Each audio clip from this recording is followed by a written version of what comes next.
Hi friends, Jananayagan படத்தோட producer கிட்ட ஜனநாயகன் படம் எப்போ ரிலீஸ் ஆகும் அண்ட் தளபதி சிஎம் ஆனதை பற்றி என்ன நினைக்கிறீங்க அப்படின்னு கேட்டதுக்கு அவரை ரொம்பவே சந்தோஷமாக இருக்கு அண்ட் இதனால தான் நாங்கள் ஜனநாயகன் படத்துக்கே டைட்டில் வச்சோம்.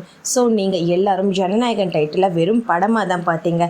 பட் நாங்கள் டைட்டில் வைக்கும்போதே தமிழ்நாட்டோட ஜனநாயகனாக தான் பார்த்தோம். அண்ட் ஜனநாயகன் படம் எப்போ ரிலீஸ் அப்படிங்கிற மாதிரி கேட்டதுக்கு சென்சார் சர்டிஃபிகேட்டுக்காக தான் வெயிட் பண்ணிட்டு இருக்கோம்.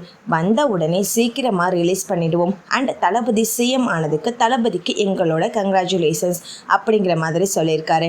ரொம்பவே சந்தோஷமாக இருக்குது அண்ட் கண்டிப்பாக அவர் என்னவெல்லாம் வாக்குறுதிகள் கொடுத்துருக்காரோ எல்லாத்தையுமே நிறைவேற்றுவார். ஸோ ஒரு நியூ இயராக தொடங்கியிருக்கு, சீக்கிரமாகவே ஜனநாயகன் படத்தை நீங்கள் தியேட்டரில் பார்ப்பீங்க அப்படிங்கிற மாதிரி சொல்லியிருக்காரு. அண்ட் இதுக்கப்புறம் எல்லாம் சர்டிஃபிகேட் கொடுத்தே ஆகணும், வேறு வழியே இல்லை. ஏன்னா ஜஸ்ட் இப்போது தளபதி ஒரு ஆக்டர் மட்டும் இல்லை, தமிழ்நாட்டோட சிஎம். அதுவும் படத்தை தடை பண்ணி தளபதி சிஎம் ஆகிறத தடுக்கலாம் அப்படின்னு பார்த்தாங்க. பட் படம் வந்திருந்தா கூட இது இவ்வளவு பெரிய அட்வான்டேஜ் அமைஞ்சிருக்குமான்னு தெரியலை.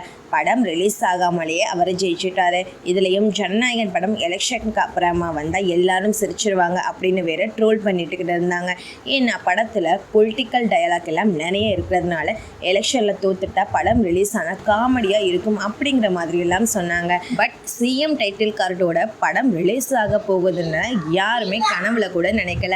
அண்ட் படம் லீக் ஆகியும் கேவிஎன் ப்ரொடக்ஷன்ஸ் பார்த்தீங்கன்னா தளபதி மேலே பெருசாக அதிருப்தி எல்லாம் காட்டாமல் இருந்தாங்க. ஏன்னா 500 கோடி அப்படிங்கிறது சாதாரண அமௌண்ட் இல்லை. ஸோ அந்த பொறுமைக்கு தான் நல்லது நடந்திருக்கு. ஏன்னா இப்போ ஒரு சிஎம்மோட கடைசி படமாக ஜனநாயகன் மாறி இருக்கு. படம் என்ன தான் லீக் ஆகி இருந்தாலும் வசூல் ரீதியாக படம் மிகப்பெரிய வெற்றி அடையும் அப்படிங்கிற ஒரு நம்பிக்கை இருக்குது. இப்போ அந்த நம்பிக்கை பல மடங்கு உயர்ந்திருக்கு.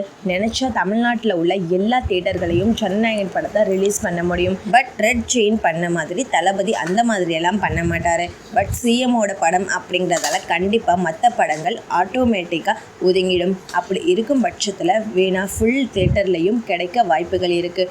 ஓகே ஃப்ரெண்ட்ஸ், சீக்கிரமே சிஎம்மோட படத்தை தியேட்டரில் பார்க்கலாம்.